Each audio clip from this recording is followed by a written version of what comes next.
Donc, c'est que ça va venir.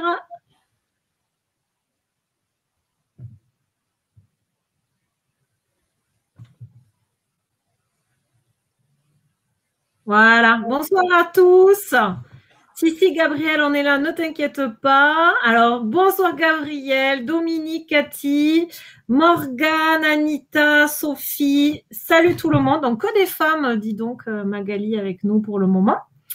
Donc, en tout cas, merci d'être là avec nous ce soir pour ce webinaire consacré au corps, j'ai envie de dire. Enfin, en tout cas, à la relation avec notre corps.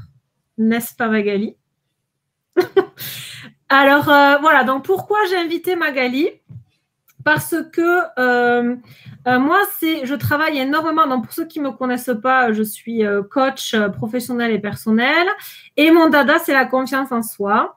Et j'utilise des outils. Et il y a un outil sur lequel je ne suis pas spécialiste, c'est le corps. Et la relation au corps, la connexion au corps est quand même essentielle pour la confiance en soi. Et je me suis dit, je vais faire appel à Magali, puisque Magali est animatrice, on peut dire du consentement, Magali, comment on peut d'atelier sur le consentement. Voilà, et du coup, tu es très, très ciblée et centrée sur le corps. J'ai eu la chance d'expérimenter un de ces ateliers qui a été, mais tout simplement fabuleux. J'ai adoré cet atelier, donc merci encore Magali. Et d'ailleurs, elle va nous partager quelques petits exercices, mais pour l'heure, je te laisse te présenter quand même. Vas-y, la parole est à toi. Merci. Merci beaucoup de m'inviter. Je suis ravie de partager. Du coup, moi, j'anime des ateliers sur le consentement, ateliers collectifs et aussi en individuel. Et je suis venue à ça par des biais assez divers qui finalement ont convergé vers ça. D'une part, à titre personnel, j'ai envie d'évoluer, d'être plus stable dans ma vie, d'être plus heureuse. Et pendant des années, j'ai essayé les thérapies par la parole, des choses. Mais c'est comme si il y avait toujours un mur entre moi et le thérapeute ou quelque chose que je n'arrivais pas à dépasser. Et je me suis dit, si je reste avec la parole que je maîtrise très bien, je fais des blagues à mon thérapeute, je le mène en bateau, bref, plein de résistances en moi qui ne veulent pas aller voir ce qu'il faudrait aller voir. Et puis, je vais mourir avant d'avoir réglé le premier truc, en fait. Et sauf que j'ai envie de kiffer. Je n'ai pas prévu de répéter des vieilles histoires trop souvent. Et en fait, de fil en aiguille, je suis arrivée dans des stages ou des approches qui étaient beaucoup plus corporelles et en fait, où on ne me faisait pas raconter, mais on me faisait vivre des expériences. Et alors là, je ne rencontrais quasiment pas de résistance de la part de mon corps. Ça se faisait assez, parce que je suis joueuse aussi, peut-être que ça joue. Mais quand j'engageais le corps dans les exercices, les activités, à la fois j'avais une grande audace et j'étais pas à faire la filoute, à hop, je te fais le petit pas de côté, t'as rien vu, mais j'y allais. Et de deux, je sentais vraiment des effets ensuite dans ma vie en termes d'audace, en termes de confiance. C'est comme si je redécouvrais quelque chose de ma propre existence et de ma propre texture. Et j'ai voulu continuer, alors que ce soit par le massage, que ce soit par la danse, par l'exubérance. Et par ailleurs, j'ai toujours... Attends, Magali, je te coupe parce qu'apparemment, il y a des soucis, on ne nous voit pas et on ne nous entend pas. Oui, pour une visio, c'est deux problèmes. Oui, pourtant, ça marche. Pour Sophie, tout est nickel. Donc, je ne sais pas pourquoi pour les autres. Il y a Anita et Dominique qui, apparemment, ça ne marche pas. Merci, Sophie, de nous dire que ça marche. Est-ce que Gabriel, c'est OK pour toi aussi? Morgane, elle n'a rien du tout non plus. Super. Alors, attends, je vais leur demander peut-être de se reconnecter. Excuse-moi. Hein. Ah, je t'en prie, les aléas du direct là-dessus. Tout à fait.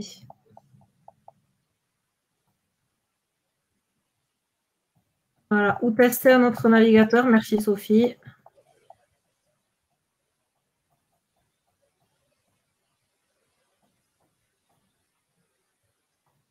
C'est génial les webinaires, mais Cathy nous dit c'est nickel. Bon, on va donc j'ai quand même donné des indications pour celles qui n'entendaient pas, mais Céline aussi, c'est nickel, elle vient de se connecter. Ok. Excuse-moi Magali, je t'ai coupé en plein. Non, je t'en prie, on fait au mieux, il n'y a pas de souci. Je t'aime, toi.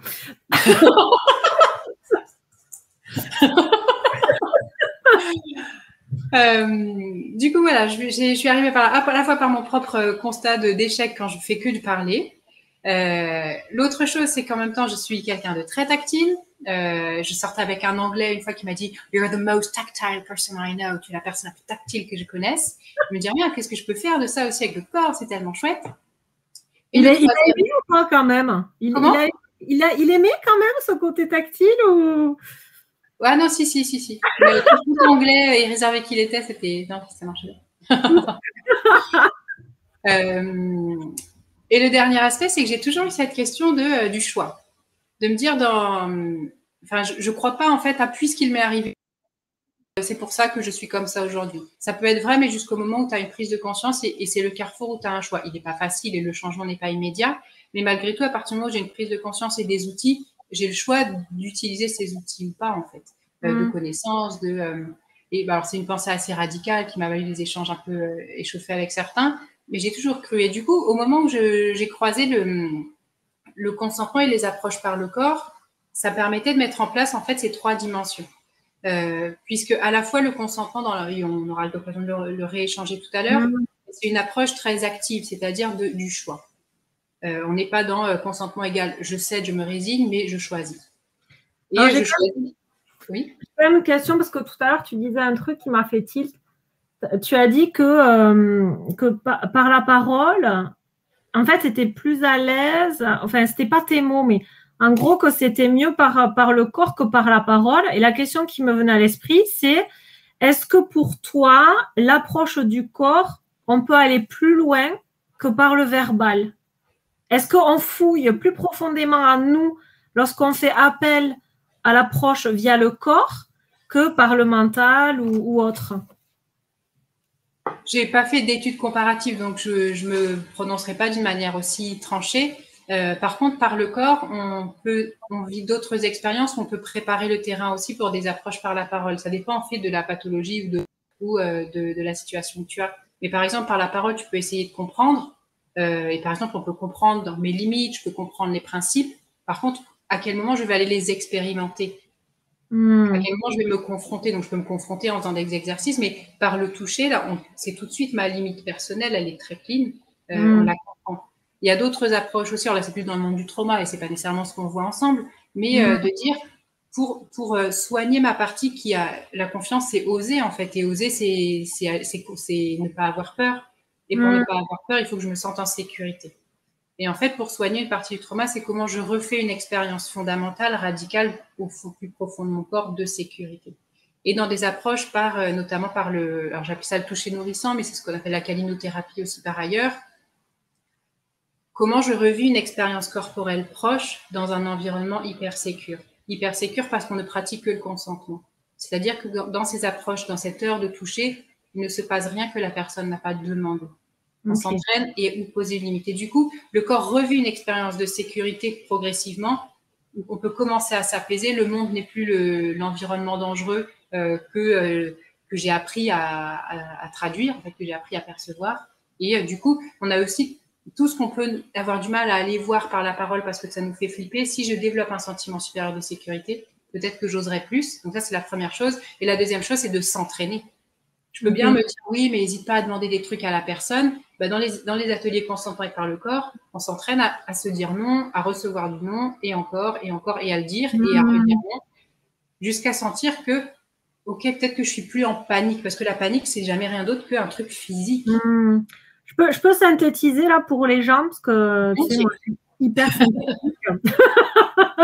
Moi, ça marche par schéma chez moi, tu vois. Donc, ce que je retiens de ce que tu m'as dit, c'est avec mes mots. Donc, surtout, tu m'arrêtes si ça ne te plaît pas ce que je dis. Moi, ce que je retiens de ce que tu dis là, c'est que via le corps, on expérimente et que si on souffre d'un traumatisme ou d'une insécurité latente, on peut retrouver cette sécurité par le corps, par l'expérience du corps. Déjà, ça, pour moi, en fait, c'est vachement important parce que, comme tu l'as souligné, la confiance en soi, c'est oser. Et de nombreuses personnes n'osent pas ou n'ont pas confiance en elles parce qu'il y a une profonde insécurité. Et là où je trouve que ton expertise est fabuleuse, c'est que, oui, j'ose le dire pour avoir testé, c'est qu'en fait, tu amènes une confiance à retrouver une sécurité intérieure via le corps. Alors, moi, j'ai envie de dire l'outil du corps parce que, voilà, je n'ai pas forcément beaucoup d'acquaintance avec ma relation au corps. Et la première fois qu'on en a parlé, tu étais un petit peu chafouine quand j'ai dit outil du corps. Tu as fait, dit outil. Et j'aimerais bien que tu expliques aux gens, parce que c'était vachement intéressant, pourquoi toi, ce mot ne te plaît pas. Parce que moi, c'est vrai qu'en coaching, je dis souvent, le corps est un outil. Parce que moi, je le vois comme tel, en fait. Pour moi, on l'utilise. Tu m'as recadré, j'ai bien aimé ton apport. Est-ce que tu peux dire aux personnes pourquoi tu n'aimes pas qu'on utilise ce mot d'outil, s'il te plaît? Oui, il y a plusieurs choses. Une première chose, c'est qu'un outil, c'est comme mon stylo, il est extérieur à moi. Donc, c'est comme si il y avait moi et puis il y avait ce truc donc, que je pourrais changer. C'est un mythe, on ne change pas de corps. Je pourrais remplacer, autre mythe. Enfin, voilà. Or, on est complètement ancré. Et ce que je n'aime pas non plus, c'est faire comme si tout ce que je pensais, tout ce que je ressentais était séparé du corps. Or, la plupart de ce que je pense et ce que je ressens, au final, vient du corps. Le corps, et à travers notamment son système nerveux, perçoit l'environnement en permanence. S'il perçoit, parce que j'ai une histoire qui fait que c'est le filtre avec lequel je lis la vie, je vois des trucs qui m'inquiètent, quelqu'un s'approche, oh, il va me vouloir quelque chose, j'en sais rien. Enfin, après, on a tous nos histoires et nos trucs. Tout ça, c'est des programmes automatiques du corps qui ont des réactions du corps, qui envoient des hormones et des muscles qui se serrent et le ventre qui se serre, la gorge qui se serre. Et après, seulement après, mon cerveau, mon mental, mon conscient me raconte « Ah oui, mais c'est parce que… » Sauf que tout ça, ça s'est passé avant que je me raconte l'histoire. Oui, c'est vrai. C'est vrai que les émotions, moi, quand je fais mes ateliers sur les émotions, effectivement, pour reconnaître une émotion, on passe d'abord par le corps. C'est vrai. Et d'ailleurs, c'est pour ça que toi, tu n'aimes pas utiliser le mot d'outil. C'est parce que ce n'est pas, comme tu dis, quelque chose d'extérieur à nous qu'on utilise. C'est quelque chose qui est quoi, en fait. Qui est nous, enfin, je ne sais pas comment le dire, mais qui est intrinsèquement lié à nous, c'est une partie de nous, c'est ça. C'est une partie à la fois qui nous permet énormément de choses, qui nous permet, c'est un instrument de plaisir incroyable et ce plaisir, on est bien content de le ressentir. Mon stylo, je peux le caresser longtemps. Hein. Rien. Moi, j'éprouverai du plaisir au bout de mes doigts, mais le stylo, rien. Donc, c'est aussi me réapproprier toute cette dimension-là et refaire ami avec toutes ces sensations, en fait, de gagner en finesse de perception de mon corps. Donc, oui, ça m'apporte des informations que je peux analyser et du coup, en ce sens-là, c'est un indicateur et ça peut être sous forme d'outil, on peut le penser comme ça. Mais de croire qu'on peut faire sans, on se fait rattraper par la patrouille. Enfin, toutes les approches somatiques de dire on a des maladies parce que c'est des choses qu'on a, typiquement les douleurs de dos, ça peut être plein de vieilles histoires de colère ou de contrôle qu'on garde. Bon, ben, on peut bien se raconter que tout ça, c'est un outil. Il nous fait bien comprendre qu'il a à voir avec à la fois… Il en a plein le dos. Comment? Qu'il en a plein le dos. Ben oui. Et toutes les approches psychosomatiques où on est dans cette dimension d'essayer de réunir et justement de voir entre qu'est-ce que je comprends, qu'est-ce que je ressens et qu'est-ce que je fais de mon corps et quels sont les comportements. C'est parce qu'on a ces trois dimensions qu'on arrive à avoir, enfin en tout cas pour moi, et c'est parce que c'est ce que je promeux, parce que ça marche pour moi aussi, c'est comme ça que j'avance. Si je fais que l'un ou que l'autre, je laisse des wagons derrière, quoi. Oui, tout à fait. Mais j'ai essayé par la tête. Moi, j'ai très bien compris beaucoup de mes traumas. J'ai très bien compris. J'ai fait des études de psycho. J'ai lu les bouquins. Enfin, c'est pas un problème de compréhension ni de prise de conscience.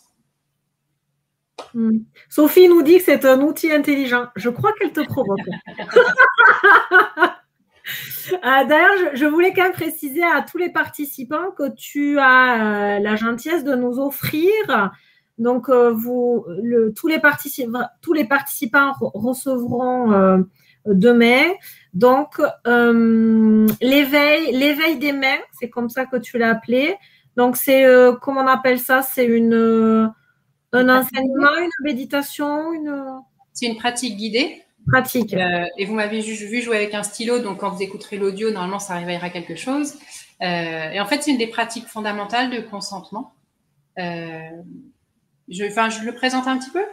J'en dis quelque chose? Oui, ou alors peut-être à la fin, puisque c'est un cadeau, c'est un bonus quoi pour eux, donc peut-être à la fin. Là, j'aimerais quand même tester, puisqu'on est dans un webinaire et quand même c'est des webinaires assez pratico-pratiques. J'aimerais que nos auditeurs testent, puisque tu dis que le corps, le corps c'est clair, c'est clairement un indicateur. Bon, on l'appelle comme on veut, mais en tout cas, il est essentiel à nos prises de décision, il est essentiel à nos choix d'action, il est essentiel pour tout en fait. J'aimerais vraiment qu'il touche du doigt, parce que moi, j'ai touché du doigt, mais très fort par contre, donc j'ai même pas touché du doigt, c'était excessivement fort.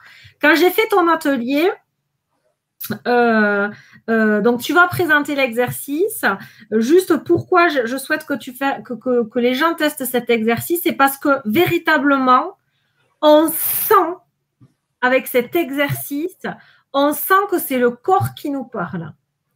Et là où c'est intéressant, c'est qu'on est dans une société. Bon, là, ça commence un petit peu à changer, mais on est quand même, de manière générale, la société a voulu nous inculquer la croyance de ne pas s'écouter, que si on s'écoute trop, on ne fait rien, que si on s'écoute trop, on n'avance pas, que si on s'écoute trop, on fera pas forcément les choix raisonnables. Alors qu'on s'en fout des choix raisonnables, on est d'accord, c'est le choix du cœur qui compte. Et j'aimerais du coup, parce que cet exercice, il revient tellement au corps, que ça nous permet par la suite de réutiliser cet exercice et les sensations ressenties dans cet exercice pour la suite dans nos vies, pour faire nos choix, etc. Donc, présente l'exo parce que franchement, vous allez voir, il est trop bien cet exercice. L'idée, en fait, c'est de faire de son corps non pas un outil, mais un allié qui peut nous aider à nous positionner dans les réponses, et c'est de ressentir dans son corps le oui et le non. On sait tous dire oui, hein, globalement, il y a 3 lettres, c'est des mots qu'on maîtrise assez tôt dans l'évolution, et en même temps, si c'est que verbal, des fois, c'est « mais je sais pas ce que je veux, oui, non, je sais pas. Je sais pas, ou alors je dis ce qui est poli, ce qui est gentil, ce qui est rationnel, voilà. » Et du coup, ce que je vais vous proposer, c'est qu'on aille explorer quelles sont les sensations dans le corps, et pour ça, si chacun est OK, de pouvoir... déjà se poser, voilà. Moi je parle beaucoup aussi, de pouvoir respirer juste une fois ensemble, comme ça, pour Allez. Se réétirer, se ressentir, sortir un peu la tête de l'écran, puis regarder autour, se rappeler que c'est vrai, je suis dans une pièce, une vraie pièce qui existe.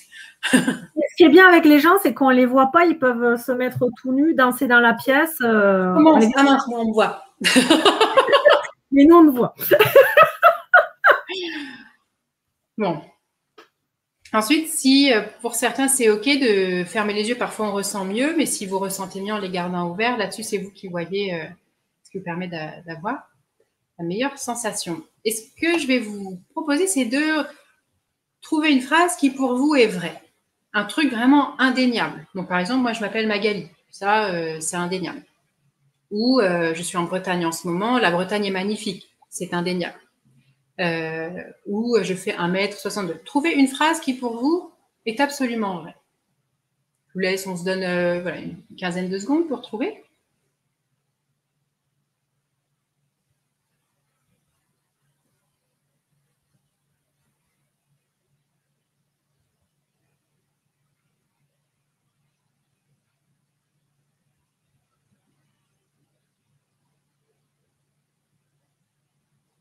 Donc, ça peut être tout et n'importe quoi, hein, Magali. Ouais, ça peut être... j'aime le chocolat, j'aime les glaces, j'aime les couleurs et les fleurs, tout et n'importe quoi. Ouais, juste quelque chose qui est vrai pour vous, absolument vrai pour vous. J'ai besoin de vacances. Ça, pour moi, c'est vrai. Et une fois que vous l'avez, l'idée, c'est, si vous avez, puisque nous, on ne vous entend pas, donc si autour de vous, vous êtes seul aussi, vous pouvez même la dire à voix haute, en fait, cette phrase. Et si vous ne pouvez pas, je vous invite à la redire dans votre tête, mais avec de plus en plus d'intention. Et puis de la répéter. De répéter cette phrase, de vraiment l'affirmer, parce qu'il n'y a pas de doute, c'est super vrai. Donc, incarner la phrase. Voilà, vous la répétez, vous la ressentez, et puis essayez de la faire diffuser, de dire de tout votre corps, vous le dites, mais jusqu'au bout des doigts de pied, elle est vraie, cette phrase. et vous donnez de l'énergie à cette affirmation. Vraiment, tout ce que vous avez, faites-la circuler dans le dos, faites-la circuler dans les jambes, sentez comme votre corps réagit et suivez vos élans. Peut-être que vous avez envie de vous lever ou de bouger. Voyez ce qui vient pour vous. Donnez de la place à votre oui.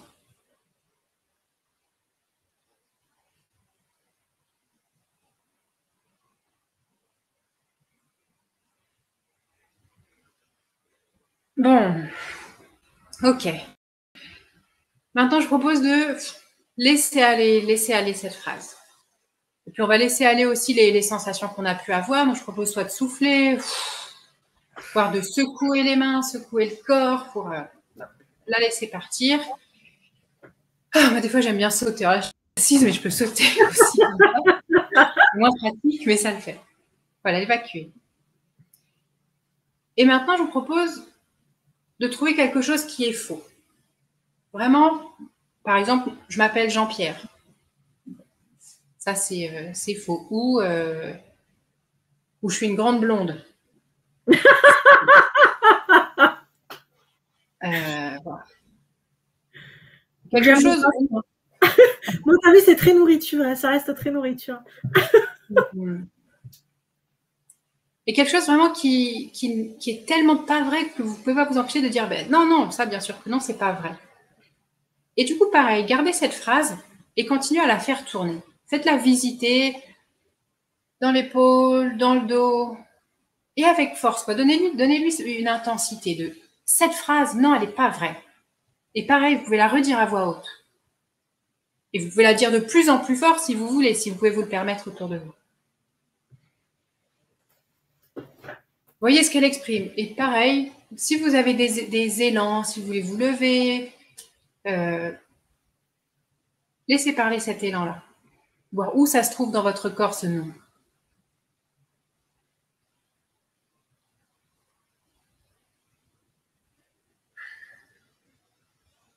Alors, n'hésitez pas à mettre vos commentaires dans le chat, hein, à nous faire vos retours, à poser vos questions s'il y en a. Du coup, voilà, on a assez fait visiter. Je vous invite maintenant à réduire les mouvements progressivement si vous en aviez. Et puis là aussi, ce n'est pas nécessairement des sensations très agréables. On peut secouer pour revenir au neutre, revenir là où on est, regarder à nouveau la jolie pièce où on se trouve. Et revenir. Et je serais curieuse du coup de voir si l'un ou l'autre, vous avez senti que c'était proche ou que si pour vous, c'était dans des zones différentes. Alors, je suis en train de publier dans le chat un sondage pour savoir si vous avez ressenti une différence. Moi, la première fois que j'ai fait cet exercice, Magali, je partage mon expérience le temps que les gens répondent, puisqu'il y a un petit décalage. Moi, ça a été dingue puisque ma phrase, alors moi, je l'ai criée puisque j'avais coupé le son la première fois que je l'avais fait, quand on était en atelier. Et c'est vrai que j'ai ressenti mais une joie. C'était incroyable. Et pour la phrase là du non, écoute, je crois que j'avais dit j'aime les gens qui mentent, quelque chose comme ça. Ah, mais j'ai pas pu la répéter. Je me suis crispée et c'était incroyable comment mon corps avait réagi. Et j'avais trouvé ça mais tellement simple finalement de se fier au corps. C'est terriblement simple, il suffit d'écouter. Donc voilà. Donc en plus cet exercice, il est très facile à faire. Donc on peut le renouveler souvent puisque tu as dit tout à l'heure que l'entraînement aussi c'était bien pour pouvoir créer une relation, une connexion à son corps plus facile. Et donc voilà, on a pris plusieurs secondes aussi. Et en fait, on est souvent dans l'immédiateté de la réponse. Je vais avoir l'air bête si je ne réponds pas, ou même on ne prend pas l'habitude. Dans la conversation, on répond. Moi, je dis souvent oui, et puis après, je dis mais c'est trop tard, c'est compliqué, bref. Et en fait, le consentement ou faire appel au corps, le corps n'a pas le temps, il va plus lentement que l'esprit. Et du coup, si on ne lui laisse pas le temps, c'est avec nos schémas mentaux qu'on va répondre, pas nécessairement avec ce qui est juste pour nous. Et ralentir, c'est une des premières compétences du consentement aussi. Alors, je lis les stats. Vous avez 60% répondu oui, vous voyez une différence, et 40% qui ont répondu non. Ce que je trouve intéressant, c'est d'avoir un retour d'expérience plus fourni, c'est-à-dire les personnes qui ont répondu oui, où avez-vous ressenti la différence? Et les gens qui ont répondu non, ce qui est terriblement intéressant, c'est qu'est-ce qui s'est passé pour vous? Est-ce que ça a été facile pour vous de verbaliser, de vivre dans votre corps les deux phrases? Qu'est-ce qui vous a manqué pour vivre cette expérience ou qu'est-ce qui vous a manqué pour ressentir cette différence? Magali, tu vois d'autres questions à poser aux gens pour leur retour d'expérience? Non, d'avoir la perception, effectivement, qu'est-ce qui s'est passé. Alors, Karine nous dit que ça a été très différent pour elle, que lorsqu'elle a dit un truc vrai, elle a souri et elle planait. Sympa comme drogue, finalement. Et pour le truc faux, elle avait énormément mal aux épaules, elle a dû s'étirer. Anita, elle a eu la gorge qui se serrait pour la phrase fausse. Et pour Jean-Patrick, salut Jean-Patrick. Jean-Patrick aime bien les blagounettes. Donc, il a dit que ça peut l'épaule et qu'il était blond. Mais Jean-Patrick, qu'est-ce que c'était? Pour toi, tu as ressenti une diff ou pas? Et Céline, elle dit trop de perturbations autour de moi pour faire attention à mon ressenti. D'accord. Ok, donc est-ce que tu penses que Céline, donc ça veut dire que quand même, pour faire cet exercice au début, pour avoir conscience, Magali, il faut quand même être dans un environnement qui prête à. C'est-à-dire pas avoir un marteau-piqueur à côté. Il faut quand même être… Ça, oui, quand la tension est prise à l'extérieur, forcément, on a moins de contact. Parce que pour prendre le temps, enfin, c'est ce dont je parlais aussi en termes de se sentir en sécurité tout à l'heure. De toute façon, pour ressentir, pour que le corps accepte d'aller visiter à l'intérieur, il faut que l'environnement soit sécure. Sinon, de toute façon, j'ai d'autres trucs vaut mieux que je sois vigilant pour qu'il m'arrive pas un truc grave, plutôt que d'aller me connecter à moi-même. Donc, l'une des principales choses, c'est effectivement d'avoir cette sécurité suffisante pour prendre le temps et regarder. C'est pour ça qu'on parle pas de consentement ou de oui ou de non dans des situations d'urgence ou d'insécurité. Là, on parle juste de se barrer ou de se protéger. Alors, aussi, là où c'est intéressant, c'est que Sophie, elle a eu des sensations. Par exemple, pour son vrai, j'ai mangé trop de pizza ce soir, elle a eu envie de vomir. Et le faux, elle s'est dit qu'elle était super bronzée, elle a eu aucun ressenti.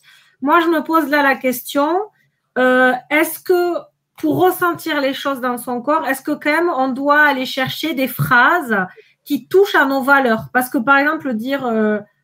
alors, ouais, mais c'est vrai qu'au début, tu as dit des exemples, je suis blonde ou machin. Mais c'est vrai que moi, pour ressentir des choses, j'ai choisi quand même des exemples qui touchaient à mes valeurs. Tu vois, j'aime les gens qui mentent, ça touchait à mes valeurs. Donc, autant te dire que j'ai senti la différence. Voilà. Dans le vrai, j'ai dit, j'aime la couleur verte, ouais, me soigne, ou j'ai la sensation que ça m'apaise, c'était vrai. Donc, je me suis imaginé le vert et ça m'a fait du bien. Est-ce que du coup, tu crois que pour s'entraîner, il faut d'abord choisir des phrases qui touchent aux valeurs ou qui touchent à des choses fortes en soi? C'est certainement plus intense que quelque chose qui peut être discutable. Est-ce que je suis bronzée? Oui, mais est-ce que c'est pas suffisamment par rapport à l'image que j'en ai? Enfin, après, on est capable de raconter plein d'histoires aussi en tête. Mais en fait, le but, c'est pas nécessairement de ressentir dans cet exercice. On peut le faire au quotidien quand j'ai répondu. Par exemple, j'ai eu un dialogue avec quelqu'un. Après coup, puisque je l'ai peut-être pas fait sur le moment, c'est très dur de le faire en live au début, de prendre ce temps de pause. Mais après coup, de me dire, tiens, est-ce que c'est vrai ce que j'ai dit, en fait? Et d'affiner. Mais effectivement, plus tu prends des choses qui te touchent profondément, des valeurs qui pour toi te font réagir énormément, comme la vérité ou le mensonge, tu pars au quart de tour. Donc c'est peut-être plus flagrant en effet que quelque chose peut-être qui, que ce soit vrai ou faux, finalement c'est pas très grave. Oui, ça n'a pas d'impact sur toi. Oui, ou que ça te fait pas partir. Ouais. Du coup, ça serait intéressant, les gens qui ont les 40% là, qui n'ont pas ressenti, ça a baissé maintenant 36.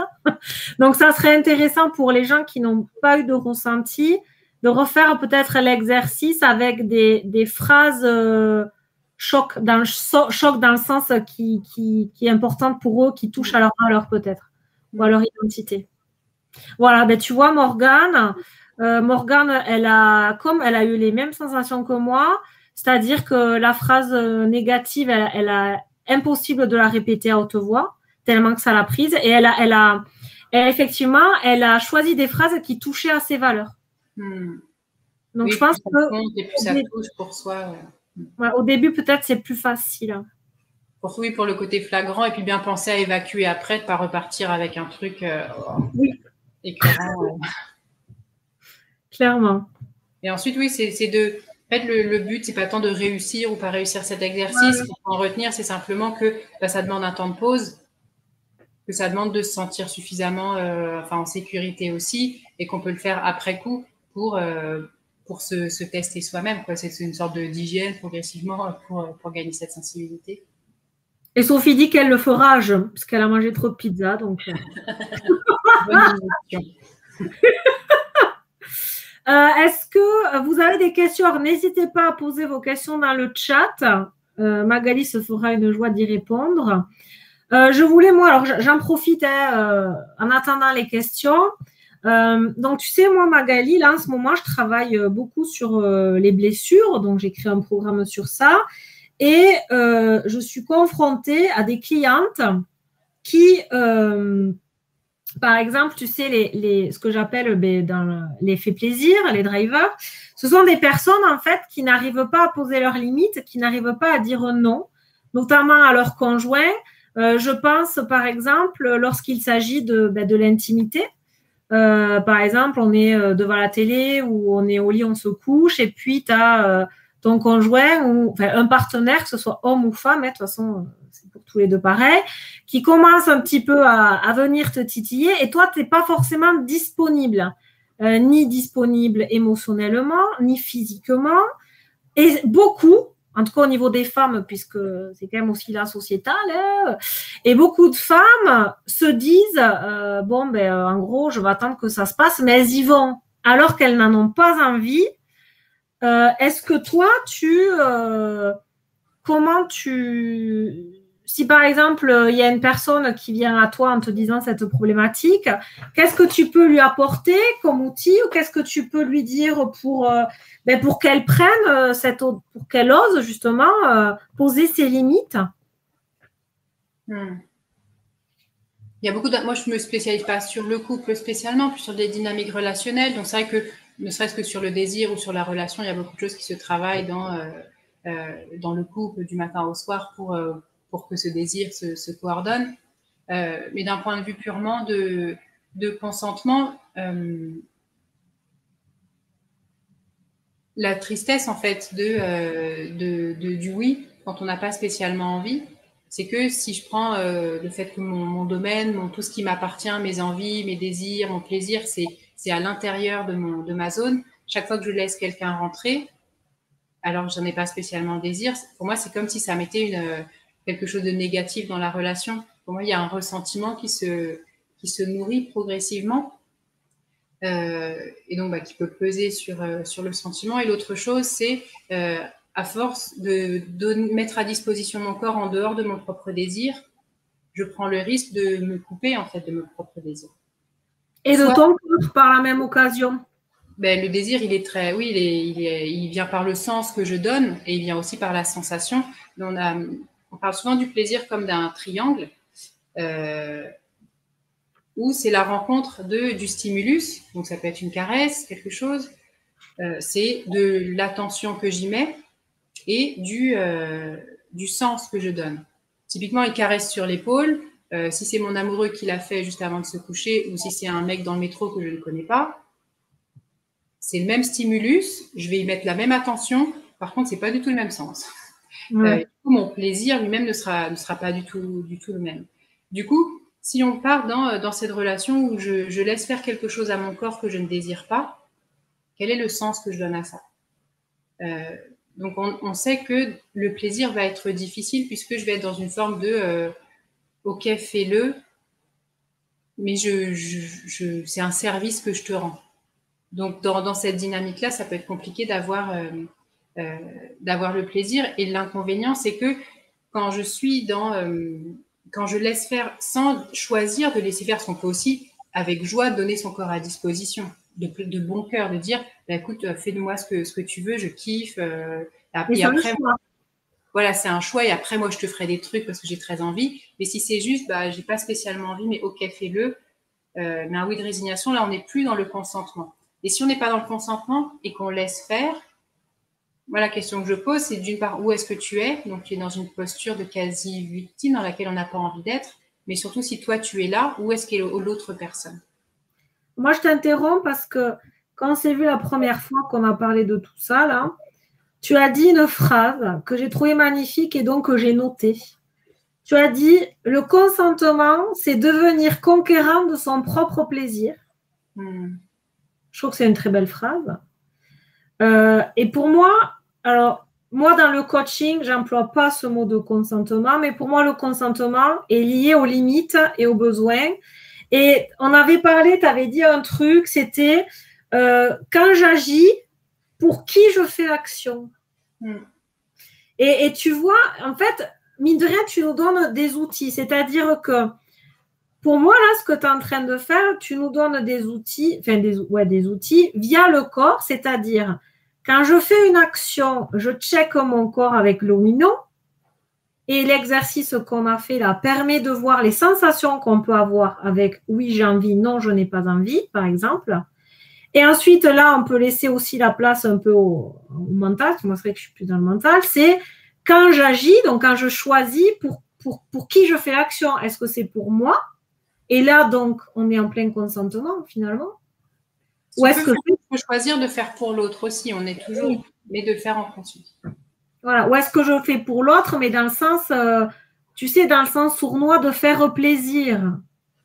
Parce que parfois, on veut faire plaisir, mais là, c'est comment dirais-je? C'est pas je fais plaisir consenti. Tu vois ce que je veux dire?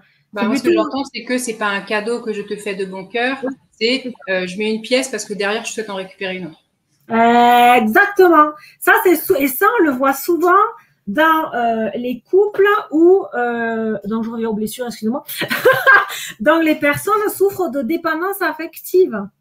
Souvent, tu sais, c'est je te fais plaisir, je te fais un dîner romantique, mais j'espère que tu vas m'offrir quelque chose en retour. Tu vois ce que je veux dire? Du coup, c'est comme tu dis, c'est plus un cadeau, c'est plus je choisis de te faire plaisir, c'est plutôt je te fais manipulation.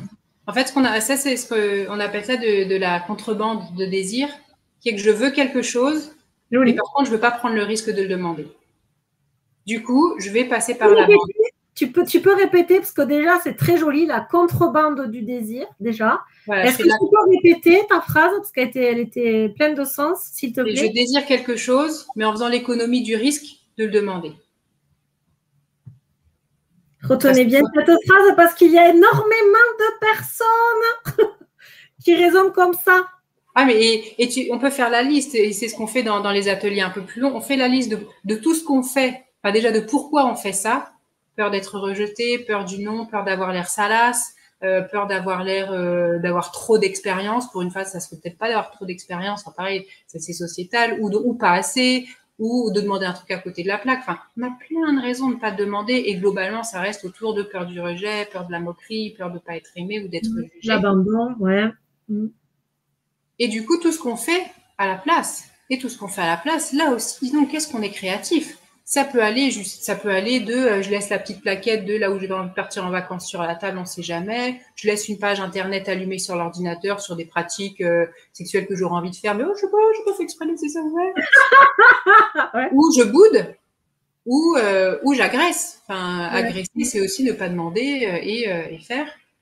Et du coup, c'est toutes ces et l'exercice que je vous envoie, il sert aussi à ça, c'est à reprendre conscience de quoi j'ai véritablement envie. Et les exercices du consentement, c'est aller se poser des questions, c'est dire oui, dire non. Et en fait, c'est surtout demander, d'assumer notre désir et d'aller vraiment poser la question, est-ce que tu as envie d'eux? Et là, ça peut être envie de me faire quelque chose, ou est-ce que je peux te faire quelque chose? Et en fait, c'est souvent dans les dynamiques traditionnelles, et enfin, la société est beaucoup comme ça, de monsieur veut quelque chose, veut faire quelque chose sur madame, et madame laisse éventuellement faire quelque chose sur elle. Ah bah oui, ou l'inverse. Ou l'inverse. Mais du coup, on est dans des rapports à chaque fois pas très équilibrés. Et ce qui est intéressant, en fait, c'est de pas être sclérosé dans la même dynamique tout le temps. Ça peut être de je te fais quelque chose et tu as du plaisir, mais sauf que Si tu fais toujours la même chose pour toi parce que ça te rassure, parce que tu crois que j'aime bien, du coup, tu le fais pour te rassurer, en fait. Tu le fais pas pour me faire plaisir. Et peut-être qu'en fait, ça fait un moment que ça me fait plus plaisir. Donc, on en revient toujours à cette question que je trouve magique, c'est quand j'agis, pour qui je le fais? Est-ce que c'est pour moi, pour me rassurer, ou est-ce que je le fais pour l'autre? Est-ce que je le fais en cohérence avec mes besoins et mes limites, ou est-ce que je le fais pour satisfaire l'autre, ou pour pas être abandonné, pour ne pas être rejeté, pour ne pas être humilié? Il y a pas de enfin, toutes les postures, que ce soit de faire pour l'autre, de recevoir de l'autre, de laisser faire à l'autre, ou de faire soi-même. En fait, toutes les postures sont justes, et dans toutes les postures, il y a du plaisir. Laisser faire quelque chose laisser l'autre me faire quelque chose, ça peut être très plaisant aussi de se dire, ouais, je suis désirée. Faire quelque chose à l'autre aussi, ça peut être très plaisant de dire, wow, quelqu'un m'aime suffisamment et me fait suffisamment confiance pour me laisser à dispo le corps, ou offrir de bon cœur aussi, c'est beau. Mais en fait, je peux offrir de bon cœur, par exemple, seulement si par ailleurs je peux faire plaisir. Parce que si je commence à offrir parce que j'ai envie d'autre chose, c'est pas vraiment de bon cœur. En fait, on apprend Attends, je vais juste finir, Élite, pour apprendre ces 4 postures, d'offrir vraiment, comment puis-je te faire, d'offrir la disposition de son corps aussi. Est-ce que tu souhaites me toucher d'une certaine manière qui, toi, te ferait plaisir, ou toi, en face, tu pourrais vraiment laisser aller ton désir comme il te plaît, sans te préoccuper si ça me plaît ou pas. Là, c'est laisse aller aussi ta nature, et qu'on ne soit pas que dans des rapports convenus. Et c'est aussi apprendre à recevoir que l'autre me fasse quelque chose sans que je me sente obligée derrière de faire quelque chose. Parce que là aussi, c'est quoi un cadeau où derrière on est obligé de rendre? Bon, flemme parfois, ou du coup on va dire non, enfin il y a une fluidité qu'on perd. Et puis d'oser, c'est parfois le plus dur, d'oser demander de soi faire quelque chose à l'autre. Ouais, même le geste, mais sauf que ça peut être aimé. Et l'exercice que je vous ai envoyé, l'éveil des mains, en fait, il a une fonction pure qui est d'éveiller la sensibilité de nos mains et d'éveiller la sensibilité à nous-mêmes, avoir envie d'aller se faire plaisir sur aussi le corps de l'autre, ou de retrouver ce qui nous fait plaisir. Parce qu'en fait, dans le plaisir, il y a 2 manières de le ressentir. Il y a le ressentir parce que je me caresse, et si je ralentis vraiment, ça peut être hyper kiffant. De l'index, je peux avoir un plaisir de dingue, en fait, et pas parce qu'il touche une autre partie, juste pour lui-même. Et de retrouver suffisamment de plaisir à faire ça pour avoir un accès direct à mon plaisir. Parce que l'autre manière d'avoir du plaisir, c'est je fais quelque chose à quelqu'un qui fait et c'est le qui me fait plaisir. Et du coup, j'ai besoin que l'autre soit là, donc j'ai besoin que quelqu'un soit là pour me faire plaisir, et j'ai besoin en plus qu'il kiffe pour que moi je ressente du plaisir. Donc je commence à faire des trucs à l'autre, fait que ça te plaît, hein? Et là, la question que tu posais tout à l'heure, pour qui est l'action, elle est très juste. Du coup, la personne qui reçoit un massage, par exemple, si on dit ça te plaît, elle se dit il y a un truc qui est pas net, là on me fait un cadeau, mais j'ai l'impression qu'il y a quelque chose de moi qu'on ne m'a pas demandé. Enfin, c'est pas clean, quoi. Et du coup, on est dans un truc qui est pas même parfois physiquement pas agréable et pas beau, parce que on est en dehors du consentement véritablement, où la personne m'utilise, en fait. Alors certes, le massage peut être très agréable, mais je suis utilisée sans que ça m'ait été demandé. Et du coup, d'avoir cette capacité à percevoir le plaisir vraiment soi, c'est très cool, hein, d'avoir le mais si je n'ai que ça pour me satisfaire, effectivement, les gens autour de moi peuvent être fatigués. Du coup, d'avoir la capacité à ressentir vraiment, mais qu'est-ce que je veux, en fait? Il y a un autre jeu, éventuellement, je pourrais l'envoyer par mail si certains qui ça intéresse, c'est le jeu des 3 minutes. C'est un des jeux les plus simples au monde en termes de règles, mais... Vas-y, raconte. Ou en gros, ça tient en 2 questions, donc c'est pour ça que les règles sont pas compliquées. On pourra les noter dans le chat. C'est un jeu alors on peut le faire de toucher, mais c'est pas nécessairement du toucher sexuel, hein. On peut faire ça avec des gens qu'on connaît plus ou moins, ça peut être le bras, la main. Et c'est Edith, comment souhaites-tu que je te touche la main pendant les 3 prochaines minutes? Et je te réponds. Oui. Ok. Alors, j'aimerais que tu me touches la main. Donc, il faut que ce soit précis, du coup? Si c'est pas assez précis pour moi, je pourrais te demander des précisions, mais si plus c'est précis, mieux c'est pour moi. Ok, donc j'aimerais que tu me touches la main du bout de l'index très, très, très lentement. et que tu fasses le tour du dessus et que tu reviennes à l'intérieur.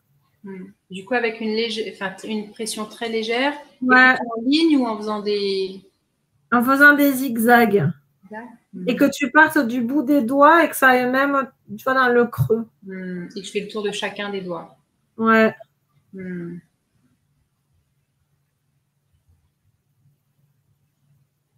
Et ben, pendant les 3 prochaines minutes, on serait en ligne et dans les ateliers en ligne, on le fait en fait, ou en se le racontant. Et en fait, on se sent dans quelque chose. Donc, même en ce moment, enfin, avec le corona, on peut quand même le faire. Donc là, tu vois, tu m'as demandé quelque chose de précis. Moi, la première fois que j'ai joué à ce jeu, pourtant j'étais avec mon amoureux, donc tu vois, globalement, on se connaît. Et ben, je me suis retrouvée comme une carte. Je dis, ah bah, je sais pas. Je sais pas. Bah, ce que tu veux. Non, c'est nul, c'est pas les règles du jeu. Et c'était. Ouais, et c'est vrai que énormément de personnes n'osent pas demander ce qu'elles souhaitent, comme tu dis, par peur d'être jugées. Et du coup, la notion de consentement, dans ta pratique, elle est très complète, je trouve, puisqu'il y a vraiment une notion de qu'est-ce que je veux, ressentir dans mon corps ce que je veux, oser le dire et à la fois oser le réceptionner, comme tu dis, parce que là, on parle de lorsqu'on donne, pour qui je fais l'action, et en même temps, c'est vrai que dans ton atelier, on a aussi touché du doigt la réception. Et ça, c'est important parce que ça touche pour moi à la confiance en soi et aux blessures. C'est lorsque, et ça, il y a énormément de gens, tu t'en rends pas compte, qui sont excessivement blessés par ça.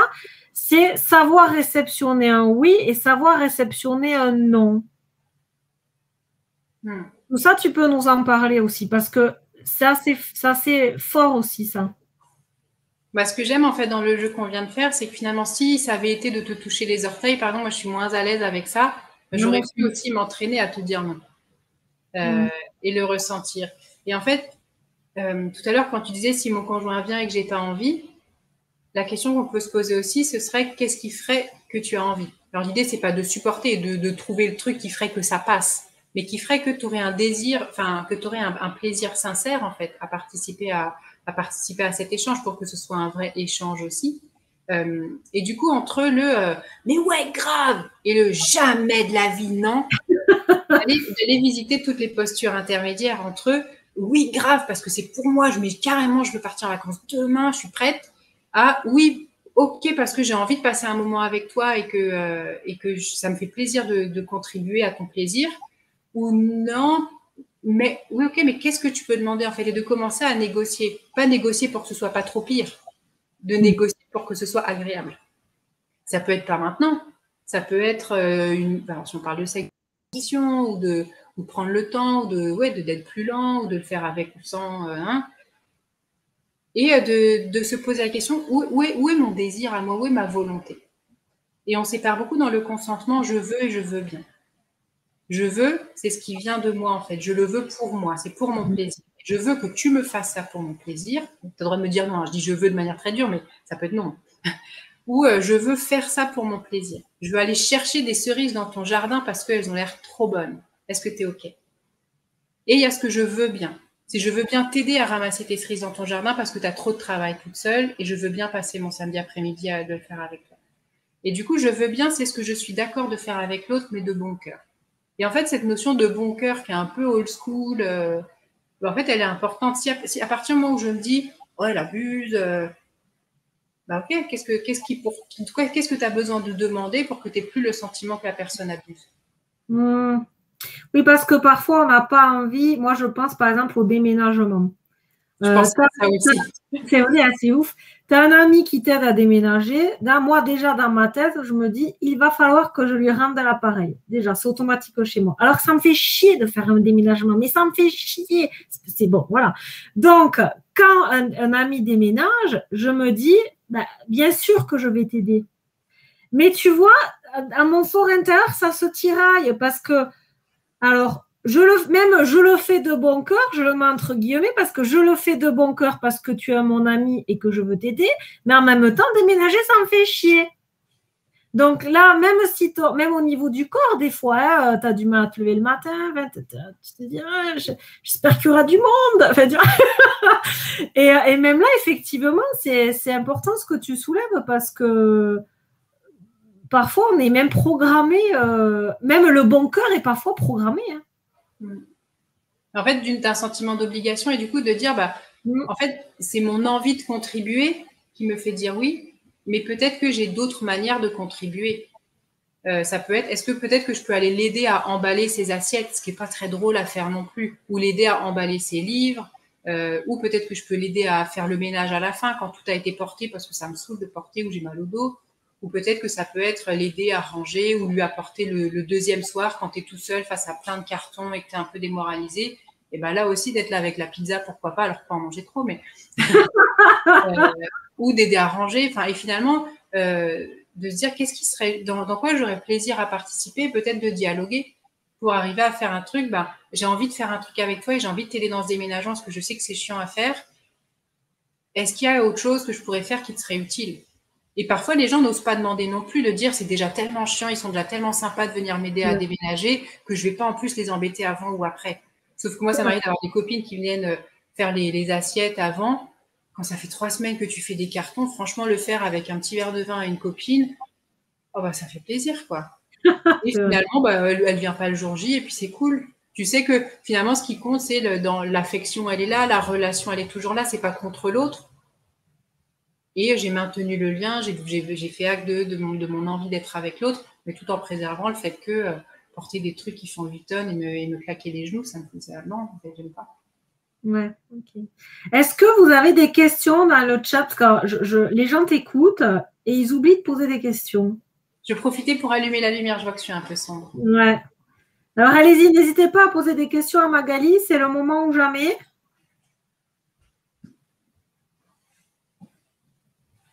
Il y a toujours un petit décalage entre eux et nous. Ah, bon, on te voit mieux là. Bah alors.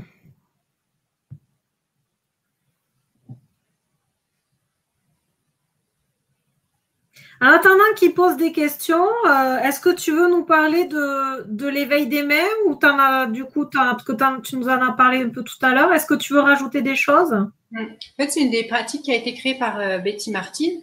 Betty Martin, c'est vraiment une des figures du consentement aux États-Unis et c'est une personne qui m'impressionne beaucoup par son humilité. Elle a énormément bossé, elle est très très humble et en même temps très radicale dans le sens où elle invite vraiment à aller faire ses choix et à aller trouver l'intérieur de soi.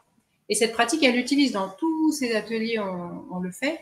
Et pour ceux que ça intéresse, qui parlent anglais, parce que c'est beaucoup en anglais, c'est The Wheel of Consent, la roue du consentement. Et elle a beaucoup de vidéos qui expliquent et qui présentent son approche. Donc ça, c'est aussi intéressant à faire. Et de dire, c'est la base. La base, c'est de retrouver la manière de prendre du plaisir soi-même. Et du consentement, l'essentiel, c'est de prendre. D'oser aller visiter cette posture. Et ce qu'elle nous enseigne, c'est que c'est une des plus dures parce que sociétalement, elle est très, très teintée négativement. Même pour un homme, tu vois, de dire, ouais, j'ai envie, je vais te prendre, en fait, on dit ça en français. C'est pas nécessairement bien connoté. On fait passer ça par de la douceur et hop, je te la fais un petit peu, je vais te faire ça, comme ça, je vais te détendre, je vais te faire un petit massage avant. Alors, non, en fait, tu as juste envie de quelque chose. Et c'est OK, en fait. Et tout comme la femme, c'est OK aussi. Et du coup, à travers cet exercice très simple, c'est d'aller visiter ce désir, cette demande et ressentir ce qui est bon pour soi. Et en fait, c'est ce qui me plaît énormément dans cette approche du consentement, c'est créer, affirmer mon désir. Et tu le vis dans ta chambre à coucher, comme tu le vis au travail, comme tu le vis dans la société aussi. Qu'est-ce que je désire au travail? Qu'est-ce que je désire comme société? Et ça peut devenir une approche qui est finalement assez, presque spirituelle en fait. Mais en tout cas politique, de comment je veux vivre dans la société, qu'est-ce que je veux vivre comme relation avec toi, qu'est-ce que je veux vivre comme relation avec mon boss. Et tu parlais des limites, je la pose. Et tu as vu pour le déménagement, j'ai mis ma limite, je ne serai pas samedi à ton déménagement. Par contre, j'ai envie de faire d'autres choses et on devient créatif. Donc plutôt que d'être dans le ressentiment de « je suis à mon déménagement », imagine si lui ne vient pas au tien dans 6 mois ou dans je ne sais pas quand tu déménages. Tu vas l'avoir mauvaise, dire « attends, moi je me suis levée, lui il l'a pas fait ». Ouais. Carrément, ouais. Et du coup, on peut avoir des relations beaucoup plus saines en assumant ce qu'on désire et à retrouver plutôt que de la culpabilité, de la créativité. Ça commence et ça finit pareil, mais en termes de mots, mais l'effet n'est pas du tout le même dans la relation. Et après, enfin, ça vient pas du jour au lendemain, quoi. C'est petit à petit, quand on s'est pris en flag de dire, mince, j'ai dit oui, alors qu'en fait, ça me saoule, et ça m'arrive encore souvent, parce qu'on est entraîné en fait.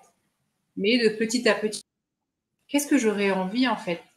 Et de s'entraîner à quels sont mes désirs, qu'est-ce que je veux, pour oser le proposer, pour faire aussi ses propositions.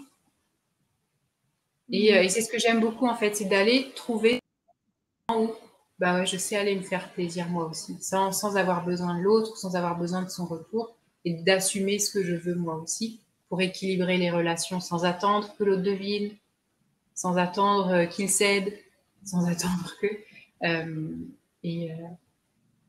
ouais, il y a un truc hyper apaisant en fait. Enfin, moi, mine de rien, je fais tout ça. C'est mon côté Miss France, mais pour réduire une forme de violence en fait qu'il y a dans le monde. Et la violence, pour moi, c'est le résultat d'une frustration. J'éclate dans des mouvements sociaux ou dans des mouvements ou dans des relations ou dans des conflits parce que j'ai dit oui trop longtemps. Donc, pour être gentil ou parce que je n'ai pas osé, bah, au final, ça se fait dans des gros éclats qu'on peut réguler beaucoup plus sereinement. En osant demander, en osant se confronter et en reconnaissant aussi. Une fois que je m'autorise moi à dire non, j'autorise l'autre aussi à dire non et je me sens moins offusquée. Quoi? Je me dis non, t'es vraiment... Voilà. Tout à fait. De toute façon, je suis convaincue que de toute façon, tout fonctionne à effet miroir. Quand toi, tu oses être, enfin, je veux dire, verbaliser tes besoins, tes limites, et par ce biais-là, tu autorises l'autre à faire de même. Hein. C'est magique, hein, en fait. Il y a une phrase magique qu'on utilise, alors c'est plus dans les ateliers câlins, que j'appelle les soirées tendresse et consentement. En fait, c'est que de l'entraînement où on se demande est-ce que tu veux bien me faire un câlin. Alors, avec le corona, on va bientôt pouvoir le refaire à nouveau. Donc, ce sera chouette, mais c'est s'entraîner à demander. Et en fait, au tout début de l'atelier, on apprend une chose qui est, on dit non à tout le monde. Donc, comme ça, on a été rejeté dès le début, c'est cool. Et on apprend à dire merci de prendre soin de toi quand la personne dit non. Autant dire que ça arrache la bouche au début. Tu m'as dit non, je suis en train de ramasser mes dents, recoller mon petit cœur qui est tout défoncé et je dois te dire merci. C'est génial, ça. Ça devient une hygiène où moi, j'y pense de plus en plus et je sens que bah, je me le force à le dire et de plus en plus, je me dis, mais en fait, c'est hyper beau, quoi. C'est génial. J'ai plus cette colère à l'autre et je me dis, mais en fait, c'est juste qu'elle prend soin d'elle et en fait, c'est beau que les gens prennent soin d'eux plutôt que d'exiger de moi des trucs ou que sais-je. Et ouais, en termes d'hygiène, c'est aussi comme exercice au quotidien quand quelqu'un me dit non, je dis seul. Merci. Donc, ta phrase clé, et c'est vrai que c'est magnifique, hein, parce que finalement, quand une personne se dit non, elle se respecte. Elle ne dit pas non à l'autre, mais elle dit oui à soi. Donc, effectivement, du coup, tu lui dis merci de prendre soin de toi. C'est hyper beau, ça. Il y a eu des clés pépites, hein, quand même, hein, des phrases pépites. C'est merci de prendre soin de toi quand quelqu'un dit non. C'est quand j'agis pour qui je fais l'action. Le consentement, c'est devenir conquérant de son propre désir. Et c'est choisir. Consentir, c'est choisir. Ouais, consentir, c'est choisir. Ça aussi, c'est magnifique. Donc, si on devait faire des petites clés, donc c'est checker dans le corps le oui-non. Et ensuite, ralentir déjà, ralentir pour prendre le temps de ressentir. Ok, donc ça, c'est la première. Se faire confiance. Parce qu'on peut ressentir des choses, me dire non, mais c'est pas grave. Donc faire confiance. Non, mais c'est rien. Mais oui, c'est ça. ça. Mais ça passera. D'accorder de la valeur à ce qu'on ressent et ensuite de le communiquer. Je ralentis, j'observe, je soutiens ce que j'ai observé plutôt que de disqualifier et je le communique. Ok, alors répète. Donc d'abord, 1.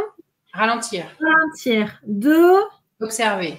Observer. 3. Donner de la valeur. Donner de la valeur donc à ses ressentis. Oui, et faire confiance. Faire confiance et donner de la valeur à ses ressentis. Ok. Et 4. Communiquer. Communiquer. Il y a un 5. Kiffer. On pourrait ajouter négocier. Après, c'est les compétences faciles, dire oui, dire non, négocier et puis écouter chez l'autre, en fait. La même chose.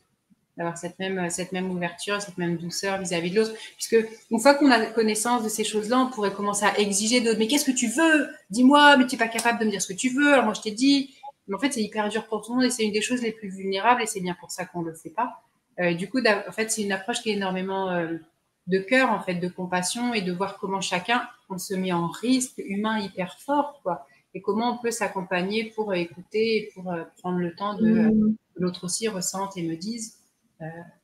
Tu vois, Anita réagit, elle dit, l'amitié n'est pas que réciproque entre deux êtres. L'amitié est un grand réseau à développer, peut-être. Effectivement, ça implique quand même qu'à un moment donné, dans une relation quelle qu'elle soit, d'ailleurs, hein, amicale, professionnelle, intime, il faut s'autoriser à être finalement, à être tout court, pour peut-être aussi autoriser l'autre à faire pareil. Puisque c'est vrai que dans une relation, par exemple, si aucune des deux personnes n'est dans cette démarche-là, c'est compliqué. Il faut bien qu'à un moment donné, il y ait une personne qui ose être, qui ose respirer, qui ose dire non, qui ose prendre soin d'elle et de soi pour permettre à son compagnon ou son ami de faire pareil, en fait. Et d'avoir la curiosité de ce qui se passe pour l'autre. Des choses aussi qu'on apprend progressivement, de lire aussi le langage corporel, c'est ce qu'on dit avec le système nerveux, quelqu'un qui est complètement abattu ou qui est complètement agité ou qui est en colère, enfin, c'est qu'il y a une forme de danger qui est perçue aussi et de voir comment je peux l'apaiser pour communiquer autrement. Et notamment, enfin, on parle de si je vois quelqu'un qui est complètement abattu, je peux continuer à lui demander des trucs, ce sera oui tout le temps. Je peux dire, bah, elle a consenti, elle a dit oui. Oui, mais physiquement, tu vois aussi. Donc, il y a cette forme de comment j'apprends à lire les corps, comment j'apprends à respecter aussi ce qui est chez l'autre, au-delà du pur langage, du pur mental, du pur contractuel. On dit parfois le consentement, on va finir à signer des contrats partout. Oui, mais s'ils ils sont aussi mensonges, bon, ça ne va pas aller très loin. Et du coup, d'apprendre cette patience aussi, d'observer, de ressentir aussi vis-à-vis de l'autre et de ressentir, même si l'autre m'a dit oui, si quelque chose en moi me dit je sais pas. Et donc, il y a cet accueil de l'autre en compassion et en. Dans tes ateliers, Moi, j'aime beaucoup la mention de l'amitié, d'être ami avec chacun, avec soi, avec les personnes autour, pour prendre soin, d'avoir de la considération pour les personnes autour de nous, et quelles qu'elles soient, en fait. est-ce que dans tes ateliers, tu as également cette approche de lire le corps de l'autre? C'est ce que je développe au travers de la théorie polyvagale, du nerf vague, et en ce moment, je me forme aussi à une approche du stress pour apprendre à les lire. Et je pense que je proposerai des choses courant d'année, puisqu'en fait, on parle de la lecture du corps, c'est ce qu'on disait tout à l'heure, le corps n'est pas qu'un outil puisqu'il réagit avant même que la pensée pense. Et en fait, il réagit beaucoup à la sécurité. On ne peut pas parler de consentement tant qu'il n'y a pas une perception physique de sécurité. Et donc, de toute façon, on doit passer pour soi. Si je sens que je suis dans l'agitation, dans la colère ou complètement, ou que j'ai mes épaules qui tournent, ça veut dire qu'il y a quelque chose en moi qui n'est pas en sécurité et du coup, je ne suis pas en capacité de dire un vrai oui ou un vrai non. C'est d'abord m'occuper de qu'est-ce qui fait que je me sens là en insécurité pour ensuite pouvoir dialoguer avec l'autre personne et peut-être que ce dialogue, il va vite avoir une réponse parce que c'est pas possible et c'est pas que mental en fait. Physiquement, il y a un truc qui est pas en sécurité. Et du coup, le lire aussi chez l'autre, c'est ce qu'on apprend à faire. C'est des choses qu'on connaît, la fuite, la lutte, l'inhibition. C'est hyper important de le reconnaître chez soi et effectivement chez l'autre pour avoir certaines approches verbales de l'autre personne, pour se dire même si elle m'a dit oui, parce qu'on peut dire oui pour se sauver aussi, pour que ça finisse plus vite, il y a plein de raisons de dire oui pour des mauvaises raisons. Enfin, des oui, mais qui sont pas, c'est pas les relations que tu as envie d'avoir, en fait. Et d'avoir cette éthique-là et cette amitié-là vis-à-vis de l'autre aussi. C'est important. Donc ça, c'est des choses que j'ai envie de proposer en fin d'année. Je suis en train de continuer de creuser, d'approfondir pour voir sous quelle forme. Mais effectivement, ça en fait partie essentielle. D'accord. Donc, ce qu'on retient aussi, moi, ce que je retiens de ce que tu dis, c'est que, en tout cas, il ne peut pas y avoir consentement s'il y a insécurité. C'est impossible. Donc, tous les gens qui te disent oui, oui, oui, et qui se disent dans leur tête, allez, c'est bon, lâche-moi la grappe, je te dis oui pour que tu me. Mais déjà, tu as tourné la tête, donc tu commences à regarder ailleurs, tu as baissé les yeux et tu as creusé les épaules.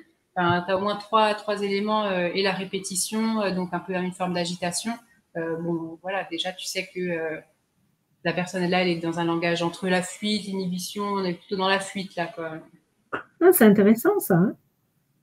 Oui, puisque du coup, tu peux avoir bon, soit tu t'agaces contre l'autre personne, soit tu en profites, ou soit tu essaies de creuser la situation. Est-ce qu'il y a quelque chose qui me ferait plus à l'aise? Je suis pas sûre d'eux. Est-ce qu'il y a quelque chose qui semblerait plus équilibré pour toi? Et dans les interactions sexuelles aussi, ça peut être un moment de faire une pause et de te dire, bah, tiens, et toi maintenant, qu'est-ce qui te ferait plaisir à toi maintenant? Bon, et on peut être suffisamment stressé pour dire rien, mais du coup, c'est peut-être aussi le bon moment pour faire une pause pour de vrai, quoi.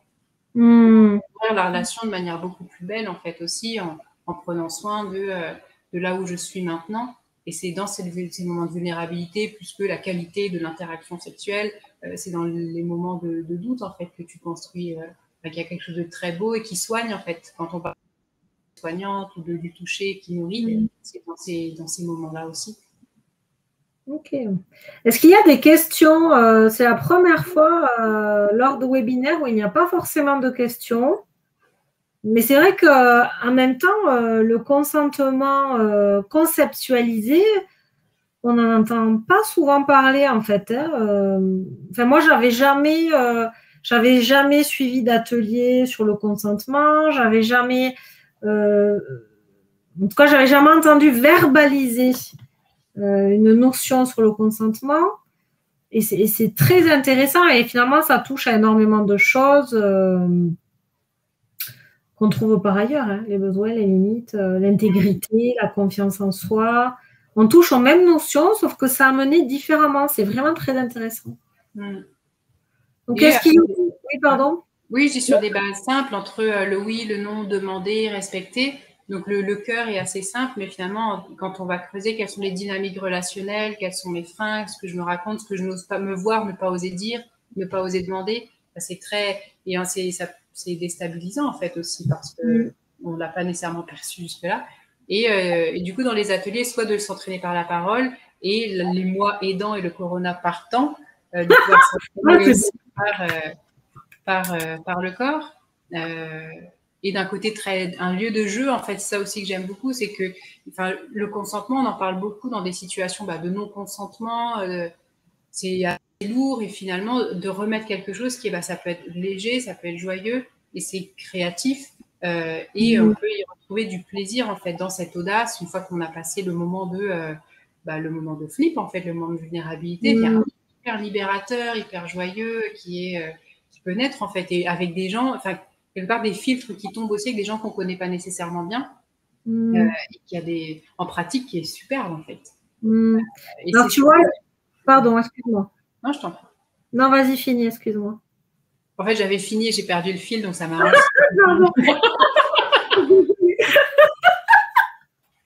Non, je voulais juste te dire que les gens étaient comme moi, en fait. C'est-à-dire qu'ils ne posent pas de questions parce que, alors, Sophie dit « je ne connaissais pas et c'est super intéressant ». Cathy dit « oui, on écoute, on apprend ».